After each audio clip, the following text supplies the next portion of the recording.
അസ്സലാമലൈക്കും എല്ലാവർക്കും സിംപ്ലി കേളിയിലോട്ട് സ്വാഗതം. അപ്പോൾ ഇന്ന് ഞാൻ കുറേ നാൾക്ക് ശേഷം ഒരു അടിപൊളി റെസിപ്പി ആയിട്ടാണ് വന്നിട്ടുള്ളത്.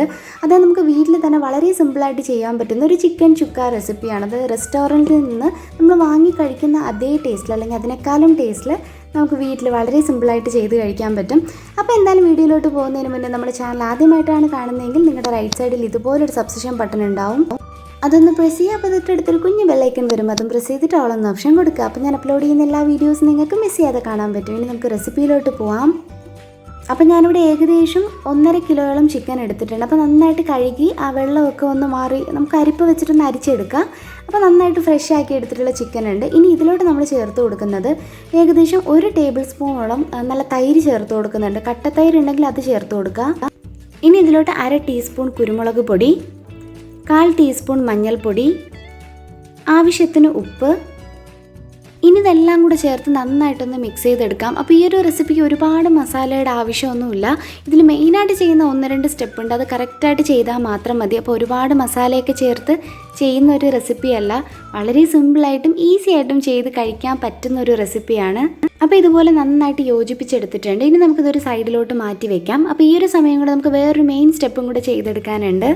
അപ്പോൾ ഈ ഒരു ചിക്കൻ ചുക്ക ഞാൻ ചെയ്തെടുക്കുന്ന ഇരുമ്പ് ചട്ടിയിലാണ്. അപ്പോൾ വീട്ടിൽ ഇരുമ്പ് ചട്ടി ഉണ്ട് എന്നുണ്ടെങ്കിൽ നമുക്ക് ഇരുമ്പ് ചട്ടിയിൽ ചെയ്യുന്നത്, അതുപോലെ റോസ്റ്റൊക്കെ ആയിട്ട് ചെയ്യുമ്പോൾ ഇരുമ്പ് ചട്ടിയിൽ ചെയ്തെടുക്കുന്നതാണ് ഏറ്റവും നല്ലത്. അപ്പോൾ ഇവിടെ ഏകദേശം ഞാനൊരു 1/4 കപ്പോളം എണ്ണ ഒഴിച്ചു കൊടുത്തിട്ടുണ്ട്. ഇനി ഇതിലോട്ട് നമ്മൾ ഏകദേശം 2 മീഡിയം സൈസുള്ള സവാള എടുത്തിട്ടുണ്ട്. അത് കട്ടിയൊക്കെ കുറച്ച് വളരെ തിന്നായിട്ട് അരിഞ്ഞെടുക്കുക. അത് ഇതുപോലെ ഒന്ന് ജസ്റ്റ് ഒന്ന് നമ്മളൊന്ന് കൈകൊണ്ടൊന്ന് ഞെരിക്കിയതിന് ശേഷം ഇട്ട് കൊടുക്കുക. അപ്പോൾ ഓരോ സ്റ്റാൻഡും നമുക്ക് സെപ്പറേറ്റ് ചെയ്ത് കിട്ടും. അപ്പോൾ അങ്ങനെ ചെയ്യുമ്പോൾ ഉള്ളി നമുക്ക് മൂപ്പിച്ച് കഴിയുമ്പോഴത്തേക്കും ഓരോന്ന് നല്ല അടിപൊളിയായിട്ട് വെന്ത് നല്ല ഗോൾഡൻ ബ്രൗൺ ആയിട്ട് കിട്ടും. പിന്നെ ഒരുപാട് നമ്മൾ മൊരിച്ചെടുക്കരുത്, ജസ്റ്റ് ഒന്ന് ആ ഒരു കളറൊന്ന് മാറി വരുമ്പോഴത്തേക്കും നമുക്ക് എണ്ണയിൽ നിന്ന് മാറ്റിയെടുക്കാം. പിന്നെ അത് നമുക്ക് പുറത്ത് മാറ്റി വെക്കുമല്ലോ, അത് വെച്ചതിന് ശേഷം ഇതിൻ്റെ കളർ ഒന്നും കൂടെ ഒന്ന് ഡാർക്കായിട്ട് വരും. അപ്പോൾ ഇത്രയും മതി. ഇനി ഒരുപാടങ്ങ് മൂപ്പിച്ചെടുക്കേണ്ട ആവശ്യമൊന്നുമില്ല, കാരണം ഇനി അത് കഴിഞ്ഞ് കഴിഞ്ഞാൽ കരിഞ്ഞു പോവും. അപ്പോൾ നമ്മുടെ ആ ഒരു റെസിപ്പിയുടെ ടേസ്റ്റ് തന്നെ മാറിപ്പോവും, കാരണം നമ്മൾ ഉള്ളി വേറെ അഡീഷണൽ ഒന്നും ആഡ് ചെയ്യുന്നില്ല. അപ്പോൾ ഇത് ഞാൻ കംപ്ലീറ്റ് എണ്ണയിൽ നിന്ന് മാറ്റിയെടുക്കുന്നുണ്ട്. അപ്പോൾ എണ്ണ ഈ ഒരു റെസിപ്പിക്ക് ഒരുപാട് ആവശ്യമൊന്നുമില്ല, പക്ഷേ നമ്മൾ ഉള്ളി ഇങ്ങനെ വറുത്ത് കോരിയിട്ട് നമ്മൾ ചെയ്യുമ്പോഴത്തേക്കും എണ്ണ നല്ലതുപോലെ തെളിഞ്ഞ് നിൽക്കും ഈ ഒരു റെസിപ്പിക്ക്.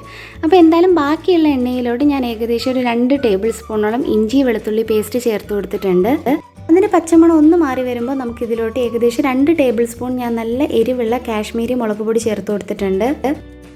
1/2 ടീസ്പൂൺ കുരുമുളക് പൊടി, 1 ടേബിൾ സ്പൂൺ പെരിഞ്ജീരകപ്പൊടി, 1 ടേബിൾ സ്പൂൺ മല്ലിപ്പൊടി, പിന്നെ ആവശ്യത്തിന് ഗരം മസാല. അതായത് ഗരം മസാല നമ്മുടെ ഒരു ഫ്ലേവറിന് ആവശ്യത്തിന് ചേർത്ത് കൊടുക്കാം. ഞാൻ ഏകദേശം 1/2 ടീസ്പൂണോളം ചേർത്ത് കൊടുത്തിട്ടുണ്ട്. ഇനി ഇത് കംപ്ലീറ്റ് ആയിട്ടൊന്ന് മിക്സ് ചെയ്ത് കൊടുക്കാം. ആ ഒരു പച്ചമണം നന്നായിട്ട് മാറി വരണം. അതിനുശേഷം 2 വലിയ പഴുത്ത തക്കാളി ഇതിൽ ചേർത്ത് കൊടുക്കുന്നുണ്ട്. അപ്പോൾ ചെറിയ തക്കാളി ആണെങ്കിൽ 3 എണ്ണം വരെ ചേർക്കാം. അപ്പോൾ വലിയ പഴുത്ത തക്കാളി ആയതുകൊണ്ട് 2 എണ്ണേ ചേർത്ത് കൊടുത്തിട്ടുള്ളൂ. ഇനി വെള്ളം ഒന്നും ഈ സമയം ചേർത്ത് കൊടുക്കരുത്, വെള്ളം ഈ ഒരു റെസിപ്പിക്ക് ആവശ്യമില്ല. ഇനി നമുക്ക് അടച്ച് വെച്ചിട്ട് തക്കാളി നല്ലതുപോലെ ഒന്ന് വേവിച്ചെടുക്കണം. അപ്പോൾ ഈ ഒരു സമയം കൊണ്ട് നമ്മൾ നേരത്തെ വറുത്ത് കോരിയല്ല ഒരു സവാള, അത് നമ്മൾ വറുത്ത് കോരിയ കളറിലല്ല കണ്ടോ, കുറച്ചൊരു 5-10 മിനിറ്റ് നമ്മൾ പുറത്ത് വെക്കുമ്പോഴത്തേക്ക് നല്ലതുപോലെ മൊരിഞ്ഞ് കിട്ടും. അപ്പോൾ ഞാൻ ജസ്റ്റ് ഒന്ന് കാണിച്ചു എന്നേ ഉള്ളൂ, കാരണം അധികം മൊരിയിച്ച് ഉള്ളി എടുക്കരുത്, ആ ഒരു പരുവത്തിന് തന്നെ കോരിയെടുക്കുക. അപ്പോൾ ഇനി നമുക്ക് നമ്മുടെ തക്കാളിയൊക്കെ ഇവിടെ നല്ലതുപോലെ വെന്ത് കിട്ടിയിട്ടുണ്ട്. അപ്പോൾ ഇതുപോലെ നല്ലതുപോലെ ഉടഞ്ഞ് കിട്ടണം.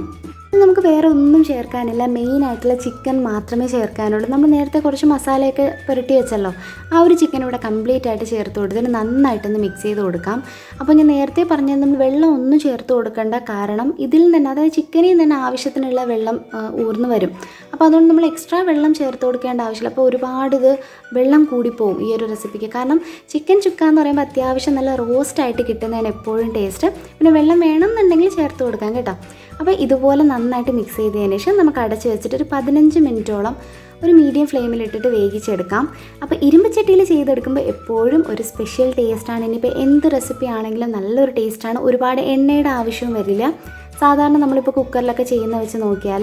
അപ്പോൾ ഞാൻ ഇടയ്ക്കൊരു 10 മിനിറ്റ് കഴിഞ്ഞപ്പോഴത്തേക്കും ഒന്ന് തുറന്ന് നോക്കിയിട്ടുണ്ടായിരുന്നു.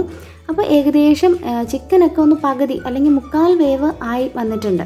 അപ്പോൾ ഈ ഒരു 1/4 വേവ് ആയി വന്നതിന് ശേഷം ഇനിയാണ് നമ്മൾ നേരത്തെ വറുത്ത് കോരി വെച്ചേക്കുന്ന ആ ഒരു ഉള്ളി ചേർത്ത് കൊടുക്കേണ്ടത്.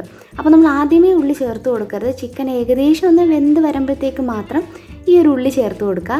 ഇനി ഇതെല്ലാം കൂടെ നന്നായിട്ട് മിക്സ് ചെയ്ത് യോജിപ്പിച്ചെടുത്തിട്ട് ഒരു 5-6 മിനിറ്റും കൂടെ അടച്ച് വെച്ചാൽ മതി.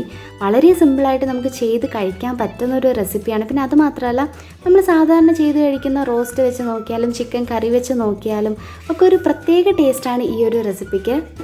അപ്പോൾ എന്തായാലും ഞാനിവിടെ നന്നായിട്ട് മിക്സ് ചെയ്തെടുത്തിട്ടുണ്ട്. ഇനി നമുക്ക് അടച്ച് വെച്ചിട്ട് ഞാൻ നേരത്തെ പറഞ്ഞ പോലെ ഒരു 6 മിനിറ്റ് നമുക്കൊന്ന് വെയിറ്റ് ചെയ്യാം. അപ്പോൾ ഇത്രയേ ഉള്ളൂ. വളരെ സിമ്പിളായിട്ട് ചെയ്ത് കഴിക്കാൻ പറ്റുന്ന ഒരു അടിപൊളിയായിട്ടുള്ള റെസിപ്പിയാണ്. മസ്റ്റ് ട്രൈ ആണ്, എല്ലാവരും ഒന്ന് ട്രൈ ചെയ്ത് നോക്കാം. പിന്നെ ഞാനിവിടെ ഒരു 2 പച്ചമുളകും കൂടെ ഒന്ന് ഇട്ട് കൊടുക്കുന്നുണ്ട്. അതുപോലെ തന്നെ കുറച്ച് കറിവേപ്പിലയും കൂടെ ലാസ്റ്റായിട്ട് ഇട്ട് കൊടുക്കുന്നുണ്ട്. അപ്പോൾ നല്ലൊരു ഫ്ലേവർ ആയിരിക്കും ഈ ഒരു പച്ചമുളക് ലാസ്റ്റ് ഇടുമ്പോഴും കറിവേപ്പിലയൊക്കെ ലാസ്റ്റ് ഇടുമ്പോൾ. ഇനി ഇതെല്ലാം കൂടെ ഒന്ന് മിക്സ് ചെയ്യുക. കാണുമ്പോൾ തന്നെ മനസ്സിലാവുന്നുണ്ടായിരിക്കും അല്ലേ എന്ത് പെർഫെക്റ്റ് ആയിട്ടാണ് കിട്ടിയിട്ടുള്ളത്. പിന്നെ അത് മാത്രമല്ല നല്ല ടേസ്റ്റാണ് കേട്ടോ. എന്തായാലും ഒരു പ്രാവശ്യമെങ്കിലും നിങ്ങളൊന്ന് ട്രൈ ചെയ്ത് നോക്കുക. വളരെ സിമ്പിളാണ്. അപ്പോൾ റെസ്റ്റോറൻറ്റിൽ നിന്നൊക്കെ വാങ്ങിച്ച് കഴിക്കാം. പക്ഷേ എന്നാൽ ഇതൊക്കെ വളരെ സിമ്പിളായിട്ട് നമുക്ക് വീട്ടിൽ തന്നെ ചെയ്ത് കഴിക്കാമല്ലോ.